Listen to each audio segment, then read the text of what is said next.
So nearly a year ago, I made a video called If Every Legend Had a 10-Year Career, where I essentially gathered statistics from each player's best 10-year stretch. You guys responded well to that video and requested the 5-year sequel video, and I'm extremely pleased to finally launch it today. So the question is, who was the best when they were at their best? A 5-year stretch gives us a better perspective on how good each legend was during his prime, and I really think you guys will be quite surprised by some of the discoveries in this video. But first, let me tell you about my very first sponsor. Now you can stay in the know about all things sports with the fastest growing sports newsletter on the planet. The Sportsletter delivers must-see headlines and highlights in your inbox every weekday morning at 7 a.m. Eastern Standard Time. Every story is sweetly summarized for the perfect 1-2 punch of information and entertainment in less than 5 minutes each day. You can also pick winners and enter bracket pools to compete against the community of subscribers for game tickets, prizes, and gear completely free. As a YouTuber who talks basketball and as just a sports fan in general, it's pivotal that I stay up to date on what's happening in the world of sports. So I definitely love it, and I think you guys will love it too. Start receiving the sports letter and join me and more than 100,000 others who start their day with sports with the link below. Now before I get into the lists, let me first explain the logistics and rules. So I've taken numbers from more than 100 of the greatest players of all time, then I've taken their best 5-year stretch of their career and found out their averages, totals, and accolades over that 5-year period. I'm calling these 5YR stats. It's important to note that within each player's best 5-year stretch, there will be seasons I will skip and not include because they're injury-laden seasons. I've boiled that down to any seasons where the player played less than 50 games. No ifs, ands, or buts about it. Seasons with less than 50 games played will not count, regardless of the reason or circumstance. That only seems fair to all the players involved. The season before and after the disqualified season will be counted instead. So just to be clear, everyone still has 5 seasons. Now please understand, this is meant to be a fun exercise and give us a different perspective that we don't normally get. With that being said, these 5YR stats are not perfect in every circumstance. There are so many variables that some people might question, like how I might disagree with someone else on what the best 5-season stretch was from a certain player. This isn't meant to be the be-all end-all argument for determining who the greatest players are. It's simply intended to give us another perspective and more context to add to the discussion. What you do with this new information is up to you. Also, if you want to reference all these stats, I'll have them posted in a link in the video's description. So, let's get into it. Just like the last video, there's 3 things I want to look at here. First is how the all-time lists change in their rankings when we're using 5YR stats. Second is which players stand out and appear even more impressive with these new stats. Third, we'll compare the GOAT candidates with our new statistics and see if it changes the way we rank them. So first off, the all-time lists. Currently, the top 10 of the all-time scoring list looks like this. Kareem is on top, followed by Malone, LeBron, Kobe, and Jordan to round out the top 5. Then you have Dirk, Wilt, Shaq, Moses Malone, and Elvin Hayes. The 5YR stats dramatically change up the list. Wilt Chamberlain is now dominating all other scorers with a ridiculous total of over 16,000 points in only 5 seasons. During this prime stretch, Wilt Chamberlain averaged 41.7 points. I remember in 2003 when Kobe scored at least 40 points for 9 straight games, and everyone, rightly so, was acting like it was this incredible achievement. But Wilt Chamberlain averaged over 40 points for 5 straight seasons. Generally speaking, I feel like people don't really wrap their minds around what that dominance must have looked like on a nightly basis over the course of many years. As you would expect near the top, second on the list is Michael Jordan. Now the next one is quite stunning. The third greatest scoring stretch by the 5-year list are the last 5 seasons we've witnessed from James Harden, who's followed closely by George the Iceman Gervin, Kareem at 5, Karl Malone at 6, and Kobe Bryant at 7. And then the list wraps up with Oscar Robertson, Alex English, and Bob McAdoo.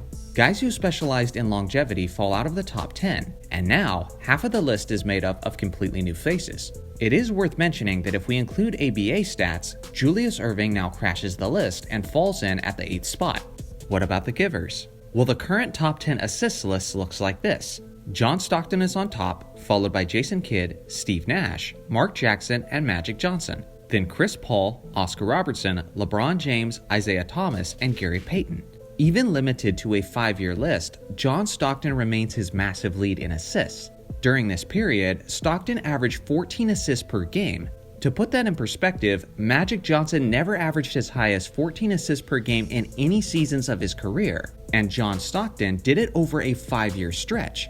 Magic Johnson is second, followed closely by his friend and rival Isaiah Thomas. Steve Nash drops a spot, Oscar Robertson climbs a couple spots, and rounding out the list is Russell Westbrook, Chris Paul, John Wall, Deron Williams, and Tim Hardaway. Quite a few surprises as an influx of youth joins the list, and a lot of people probably didn't even realize that Deron Williams was once good enough to make this list. Oscar Robertson is now the only player to be in both the top 10 scoring list and the top 10 assists list. Now for the greatest rebounders, and we'll have a couple different ways to look at this list. The actual current top 10 is led by Wilt Chamberlain, Bill Russell, Kareem, Elvin Hayes, and Moses Malone, then Tim Duncan, Karl Malone, Robert Parrish, Kevin Garnett, and Nate Thurmond. The 5-year list becomes predominantly old school as Wilt Chamberlain and Bill Russell remain on top. The next 4 new additions is Jerry Lucas, Wes Unseld, Bob Pettit, and Walt Bellamy. Closing out the list is Elvin Hayes, Nate Thurmond, Moses Malone, and Dave Cowens. An observation you might make is that every single one of these players spent at least some time playing in the 60s or 70s. Simply put, in terms of rebounding, the 60s and 70s is statistically the most inflated era of NBA history. That's because the pace of play was much faster in the 60s and 70s, which means more possessions, which equals more shot attempts, which also means more opportunities to get rebounds. Also worth considering that teams today are shooting about 46% from the field. In the 80s, they shot generally around 48% from the field, and in the 60s, it got as low as around 41% from the field. Faster play, more shots, and less makes is a recipe for a huge rebounding advantage for 60s and 70s players. And just how big is the gap exactly? Well, this modern year in the NBA, teams are averaging a total of 44.3 rebounds per game. 60 years ago, they were averaging 73.3. So although I appreciate and respect the accomplishments of the rebounders from older generations, I'm also interested to see how the rebounders stack up who didn't have the luxury of playing in the 60s or 70s. According to that concept, Dennis Rodman is now on top, followed closely by the recent years of Andre Drummond. Kevin Garnett is third, followed by Dwight Howard, Ben Wallace, and Tim Duncan. Then Dikembe Mutombo, Hakeem Olajuwon, Karl Malone, and Patrick Ewing. One can only wonder how many rebounds these players would have been able to amass if they had played in the 1960s. Now for the all-time steals list. The current list is led by Stockton, Kidd, Jordan, Gary Payton, and Maurice Cheeks. Then Scottie Pippen, Chris Paul, Clyde Drexler, Hakeem Olajuwon, and Alvin Robertson. On the new 5-year list, Alvin Robertson shoots from the bottom of the top 10 list to its very top.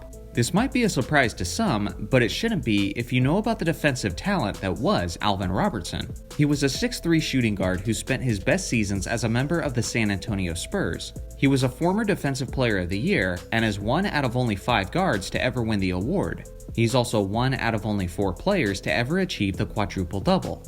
Essentially, he's crazy underrated, so him being on the top of the list is certainly no surprise in my mind. Second is John Stockton, followed by Michael Jordan, Mookie Blaylock, and Chris Paul. Then Isaiah Thomas, Scottie Pippen, Maurice Cheeks, Allen Iverson, and Clyde the Glide Drexler. Lastly, for the all-time list portion of this video, let's take a look at the greatest rim protectors. The current all-time blocks list is unsurprisingly led by Hakeem Olajuwon, followed by Dikembe Mutombo, Kareem, Mark Eaton, and Tim Duncan. Then David Robinson, Patrick Ewing, Shaquille O'Neal, Tree Rollins, and Robert Parrish. A crucial thing that I need to note here is that blocks and steals were not recorded until the 1974 season, which means guys like Wilt Chamberlain and Bill Russell unfortunately are not applicable to the list, and they would certainly be right near the top if they were. Also, several of Kareem Abdul-Jabbar's best seasons came prior to 1974, so he would be right around the top of the list as well. Now on the 5-year list, the Utah Jazz's 7'4" beast Mark Eaton is now on the top of the list ahead of Hakeem Olajuwon, and it's really not all that close. Mark averaged 4.4 blocks over that 5-year stretch, getting as high as 5.6 in 1985, which is also the all-time single-season record. Third on the list is the 7'7" Manute Bol, followed by Dikembe Mutombo, David Robinson, and Patrick Ewing, then Tree Rollins, Ben Wallace, Marcus Camby, and Alonzo Mourning. So now that we've covered the all-time lists of the 5 major statistical categories, I want to use this portion of the video to point out some guys who really stand out with me with these new 5-year stats. First off, Oscar Robertson. Oscar is most famously remembered for his triple-double average in 1962, but I think there's very few people who know that he actually averaged a triple-double over the course of his first 5 seasons. Based on this incredible stat line, he has an argument for the most impressive 5-year stretch of anyone on the entire list. Chris Webber is another one that stood out to me. I've said plenty of times before that during his prime, he was right in the middle of the conversation with Kevin Garnett, Tim Duncan, and Dirk Nowitzki for the title of the best power forward in the entire league. But since then, he's kind of slipped back into being an afterthought in the discussion. When you look at their 5-year stats next to one another, you begin to see from a production standpoint how comparable they actually were. During the 1970s, Kareem Abdul-Jabbar clearly stood out as the dominant player of the league. But one of the few individuals who rivaled him numerous seasons as an MVP threat was the 6'9" center/power forward Bob McAdoo. McAdoo had a monstrous 5-year stretch where he won the scoring title in 3 out of those 5 seasons. Considering the fact that he was a finesse-style big man who did a lot of his damage with his footwork and from the mid-range, it's impressive that he was as efficient as he was, while averaging just about 30 points a game. Larry Joe Bird. You guys all know this guy was great at basketball, but his solid 5-year stats especially stood out to me, especially when you consider the percentages of those years. To go along with his strong all-around numbers, he shot 51.2% from the field, 40% from three-point range, and 89.9% from the free throw line. We make a big deal whenever a player has a 50-40-90 season, as we should, since only 8 players in NBA history have ever done it. But Bird was just 1/10 of a free throw percent away from averaging 50-40-90 percentages over a 5-year stretch. Simply put, Larry is essentially the model of all-around lethal efficiency. Statistically speaking, James Harden has one of the best 5-year stretches out there, and honestly, I think he's at a crucial point in his career. If he continues to put up these nice stats and yet doesn't win a championship, then I think he'll be remembered in the same class as greats before him, like Alex English and Dominique Wilkins. Great scorers, unique talents, and lethal weapons on the court, but without the ring, they just aren't elevated to the next tier status. The stats and resume are there for Harden. In my opinion, all he needs is one Finals MVP performance, and then the conversation will really begin on where he stands among the greatest players of all time. Again, if there's any legend whose numbers you'd like to look at, I have them posted in a link in the video's description. Now lastly, to wrap up the video, let's take a look at the GOAT candidates' 5-year numbers and accolades. According to my GOAT series, my 9 GOAT candidates are Wilt Chamberlain, Bill Russell, Magic Johnson, Larry Bird, Kobe Bryant, LeBron James, Tim Duncan, Kareem Abdul-Jabbar, and Michael Jordan. Now, seeing that Oscar Robertson has an absurdly impressive stat line, I'll throw him in there as well, giving us a total of 10 GOAT candidates. So now, I'm putting up each GOAT candidate's numbers, and any numbers highlighted green means that this stat ranks as the best among the GOAT candidates. They're going quickly, so feel free to pause the video if you still want to see any of these players' accomplishments for an extended period of time. So once again, the question is, who was the best when they were at their best?